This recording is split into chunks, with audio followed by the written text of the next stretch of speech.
Bom dia, são 8 horas e 15 minutos, terça-feira, 27 de maio. Esta é a TV Senado, eu sou o Thiago Tiburcio e você assiste agora ao Senado em Dia. Pauta de votações no plenário tem 6 medidas provisórias. Também pode ser aprovada hoje a proposta de emenda à Constituição que determina a expropriação de terras onde existe trabalho escravo. O presidente da Petrobras será ouvido esta manhã na CPI que investiga a estatal. Ministro das Comunicações participa de debate sobre má qualidade da telefonia celular no país. E sociólogo italiano Domenico De Masi, defensor do ócio criativo, vem para a audiência conjunta daqui do Senado.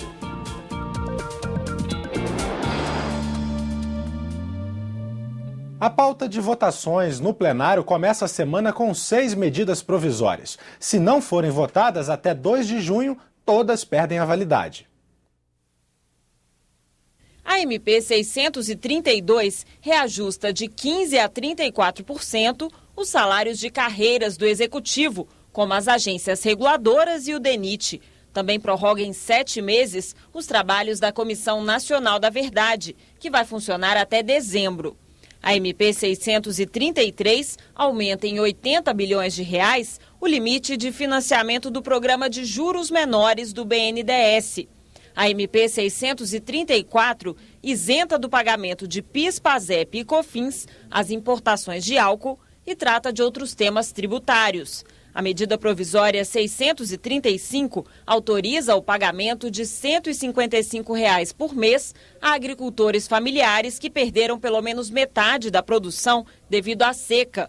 O benefício só vale para quem receber recursos do Fundo Garantia Safra.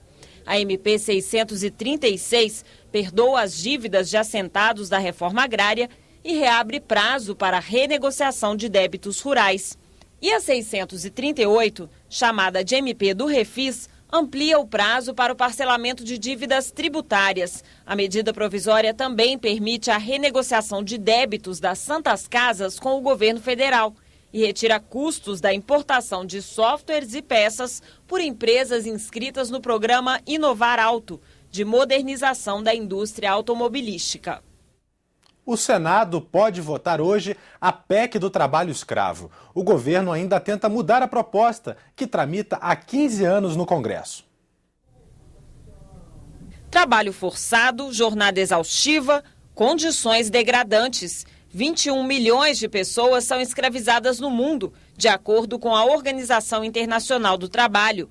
Geram 151 bilhões de dólares de lucro por ano na exploração sexual, no trabalho doméstico, agricultura e outras atividades econômicas. No Brasil, só em 2013, 2.200 pessoas foram resgatadas nessa situação.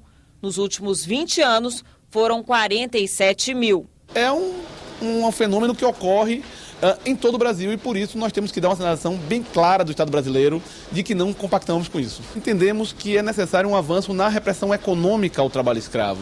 Há 15 anos, a PEC do trabalho escravo tramita no Congresso. Ela prevê a expropriação de imóveis urbanos e rurais onde haja mão de obra escrava. As propriedades seriam destinadas à reforma agrária e a programas de habitação popular. A votação no plenário está prevista para esta terça-feira. Há um clamor popular para que se dê condições de enfrentar de fato o trabalho escravo. A votação da PEC é altamente necessária e importante. É um desejo da sociedade brasileira. Para entrar em vigor, a emenda constitucional precisa de uma regulamentação que vai dizer quando e como o imóvel deve ser expropriado. É aí que vem a polêmica. Já existe um projeto no Senado que recebeu 55 emendas. O relator, senador Romero Jucá, defende a votação da proposta junto com a PEC.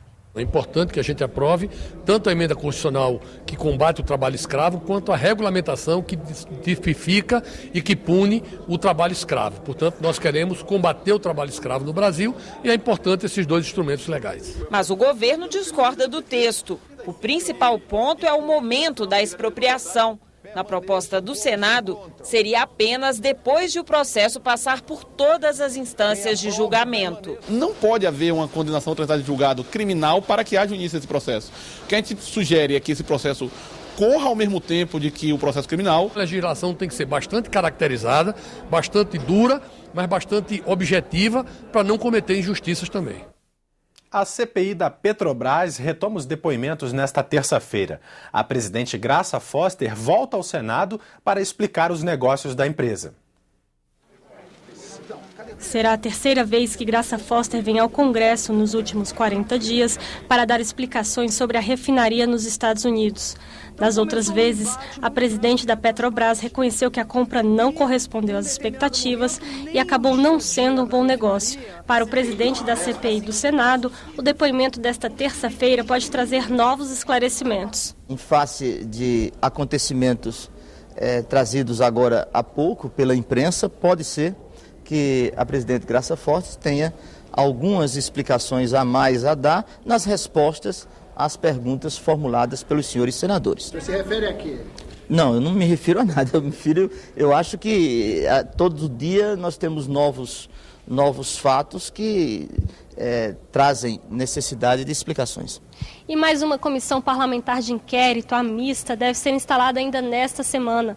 Na sessão do Congresso desta terça-feira, o presidente Renan Calheiros deve completar a lista de nomes. Faltam 2 deputados do PT e 10 senadores da maioria e do bloco de apoio ao governo. O PT, que antes era contra a CPMI, agora promete atuar nas investigações. A CPI mista, vamos fazê-la instalada na próxima quarta-feira e iniciar os trabalhos na esperança de que todos compareçam para que haja rendimento. Mas a oposição já admite que os trabalhos devem ser pouco produtivos. Nós estamos há 2 semanas praticamente da Copa do Mundo. E a Copa do Mundo termina quando começa o recesso parlamentar. E o recesso parlamentar termina quando começa a campanha eleitoral. Então veja que calendário, o governo usou o calendário, abusou do calendário e nos derrotou. A reunião da CPI da Petrobras no Senado está marcada para as 10h15 da manhã. E a sessão do Congresso, em que deve ser completada a comissão mista, foi marcada para as 7 da noite. Na pauta dos parlamentares também está a análise de 14 vetos presidenciais. Os mais polêmicos tratam da criação de municípios e da mini-reforma eleitoral. Confira agora a agenda das comissões do Senado para amanhã desta terça-feira. Audiência pública na Comissão de Constituição e Justiça para debater a reforma do Código Penal. O convidado é o Procurador-Geral da República, Rodrigo Janot. A Comissão de Assuntos Econômicos tem entre os projetos na pauta o que prevê isenção do imposto de importação sobre instrumentos musicais adquiridos por músicos profissionais. O Brasil pode ajudar a construir a sociedade do futuro. A afirmação é do sociólogo italiano Domenico De Masi, um defensor das novas formas de trabalho e do ócio criativo. O professor De Masi vem ao Congresso esta manhã a convite das comissões de Educação e Senado do Futuro. O professor e sociólogo italiano Domenico De Masi está aqui em Brasília, na Embaixada da Itália, onde participa do projeto Itália na Copa. E nesta terça-feira vai ao Senado às 9 da manhã falar sobre os cenários do futuro nos próximos 50 anos. Professor, o senhor está lançando um livro, né? O Futuro Chegou, Modelos de Vida para uma Sociedade Desorientada. E nessa obra o senhor analisa a sociedade brasileira como um exemplo. Por quê?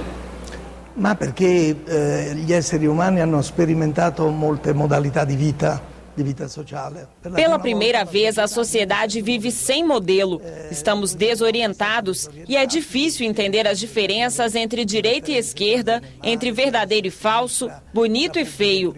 Isso nos dá medo e necessidade de procurar um modelo que resolva esse problema e nos faça viver mais felizes. Di qui la necessità di cercare un modello. Nessa análise do senhor, o conceito de felicidade do brasileiro é muito importante, não é isso? Il concetto di felicità è importante per tutti gli esseri viventi. O ser humano sempre procurou a felicidade. O problema é quem está mais próximo do conceito de felicidade. Eu não acredito que sejam os países ricos que mantêm uma vida frenética baseada no sucesso, na competitividade, aquilo que nós chamamos de neoliberalismo. Todos somos infelizes com esses modelos no mundo inteiro. As pessoas querem viver em outro lugar, Os jovens querem outro lugar.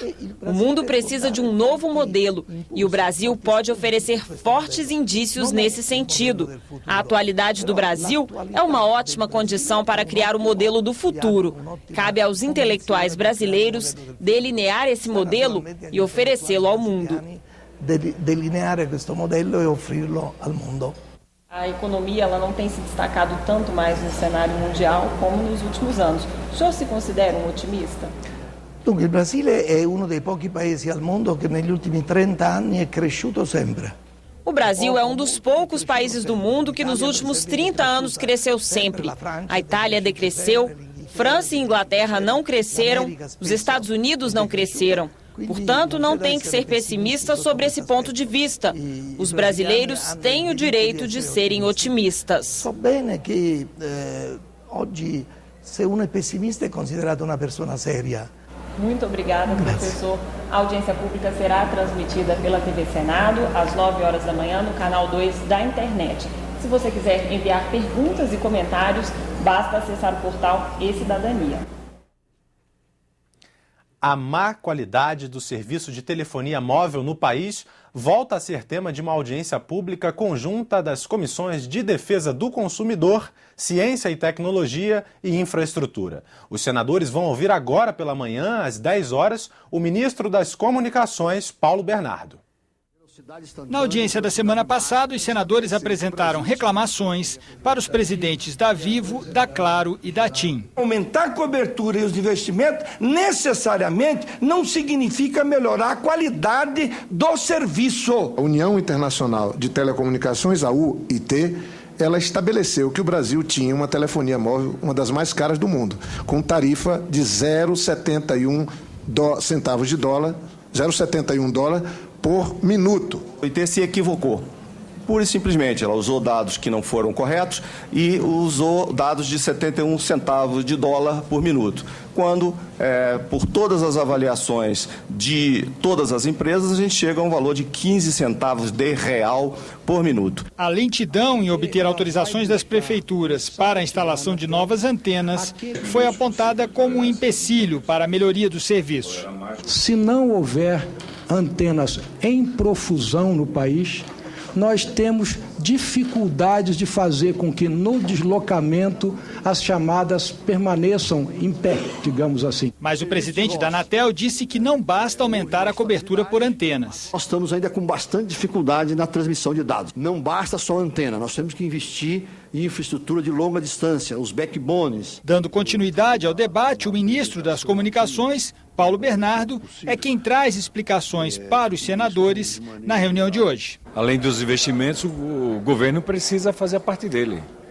Precisa realmente cobrar e exigir das empresas. É um setor extremamente produtivo e eu imagino que lucrativo também, mas ainda o cidadão brasileiro, o consumidor, tem sido penalizado. E como tem pago muito caro e recebido um serviço de qualidade muito ruim. Depois da audiência sobre a telefonia, o ministro Paulo Bernardo fala ainda sobre o Programa Nacional de Banda Larga. Criado em 2010, o programa tem como objetivo democratizar o acesso à banda larga no país. Outras duas comissões se reúnem na manhã desta terça-feira. As comissões de Direitos Humanos e de Assuntos Sociais fazem audiência pública conjunta para debater a humanização do parto no Brasil. Entre os convidados está a ministra da Secretaria dos Direitos Humanos, Idely Salvati. A Comissão de Educação analisa, entre outros itens, 6 projetos de lei que instituem dias comemorativos no calendário oficial brasileiro. Entre eles estão o Dia Nacional da Capoeira e o Dia Nacional do Humorista. E às 11h30 será promulgada a Emenda Constitucional 79, que reintegra ao quadro federal servidores e policiais militares que tinham vínculo com os ex-territórios do Amapá e de Roraima. Logo depois, ao meio-dia, haverá uma sessão especial para comemorar o centenário de nascimento da Irmã Dulce, conhecida como o Anjo Bom da Bahia. Irmã Dulce dedicou-se à assistência aos pobres e criou várias instituições filantrópicas. Ficamos por aqui. No decorrer do dia, você acompanha outras informações nos boletins do Senado Agora. Enquanto Enquanto isso, continue assistindo a nossa programação.